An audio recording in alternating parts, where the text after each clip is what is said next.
दूसरा सवाल यह है कि जितना ओवैसी के बयान को लेकर बवाल है ना, उतना ही कर्नाटक में आपकी सरकार के कारनामों को लेकर भी बवाल है। जब मंदिर की प्राण प्रतिष्ठा होने जा रही है, 31 साल बाद वहां पर राम मंदिर आंदोलन से जुड़े हुए लोगों की गिरफ्तारियों की कार्रवाई शुरू हो रही है।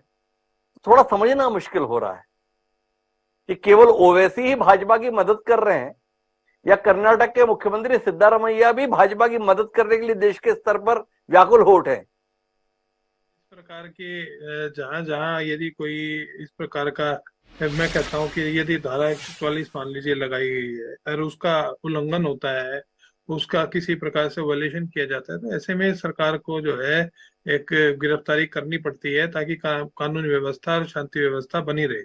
पहली बात। अब दूसरी बात जो है, जी। कांग्रेस के लिए ये मुद्दा इसलिए नहीं बन सकता है क्योंकि मैं कहता हूं कि यदि आप इसके राम मंदिर के इतिहास के अंदर जाए, भारतीय जनता पार्टी ने किया क्या है, मैं तो पहली बात तो ये समझना चाहूंगा। वो पहली बात तो जो है फैसला है कोर्ट का, या तो ये कहना चाहते हैं कि कोर्ट के फैसले को भाजपा ने प्रभावित कर दिया। कांग्रेस वह जी। पार्टी थी जिसने कि वहां पर बाबरी मस्जिद के अंदर ताले खुलवा करके हिंदुओं को वहां पर जो है पूजा करने की इजाजत दिलाई। वहां पर जो है सबसे पहले मैं ये कहता हूं कि कांग्रेस ने वहां पर कार्य किया ताकि हिंदू धर्म की भी जो निष्ठा है वो बनी रहे।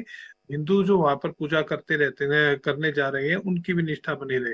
भारतीय जनता पार्टी ने कोरी राजनीति, रथ की राजनीति करके आज के दिन में जो ये बड़े बड़े प्रोसेशंस निकाल रहे हैं, उनकी राजनीति करके, बड़े बड़े कार्ड छपवा रखे हैं, उनकी राजनीति रविंद्र जी एक करके बात बताओ भाई, इसके मैं नाम। तो बड़ा अचंभित हूं। बता, ये काम आपने किया इतना बड़ा, आप स्वयं बता रहे हैं देखो ताले हमने खुलवाए, राम भक्तों को पूजा करने का अवसर आपने उपलब्ध कराया, उसके बाद कर क्या रहे हो आप लोग?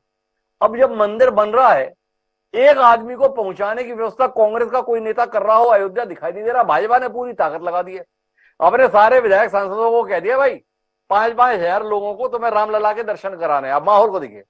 और आप यहां पर हमें बता रहे हो कि देखो ये जो दर्शन हो रहे हैं ना, इसकी शुरुआत हमने कराई थी। तो थोड़ा स्पष्ट करो रविंदर जी, शुरुआत आपने की और अब सबसे आखिरी में आप ही दिखाई दे रहे हो। अपनी हालत ऐसा क्यों कर रहे हो? कह रही हैं कि हम इसको राजनीति का विषय नहीं बनाते। पहली बात, हमने इसके ऊपर ना पहले राजनीति की है ना हम इसके ऊपर आज राजनीति करते हैं। हम हमारे प्रिंसिपल्स के ऊपर राजनीति कर रहे हैं। हम इस देश के असली मुद्दों के ऊपर राजनीति कर रहे हैं। हम यहाँ पर किसी जो है धर्म की राजनीति करने के लिए नहीं बैठे। भारतीय जनता पार्टी की बुनियाद पूरी तरह से फासिज्म के ऊपर आधारित है, जो कि धर्म से शुरू होकर के धर्म पे खत्म होती है, जाति से शुरू होकर धर्म जाति पे पे खत्म खत्म होते होती हैं। है। रविंद्र सिंह ढोल जी कह रहे हैं हम इसमें राजनीति नहीं कर रहे।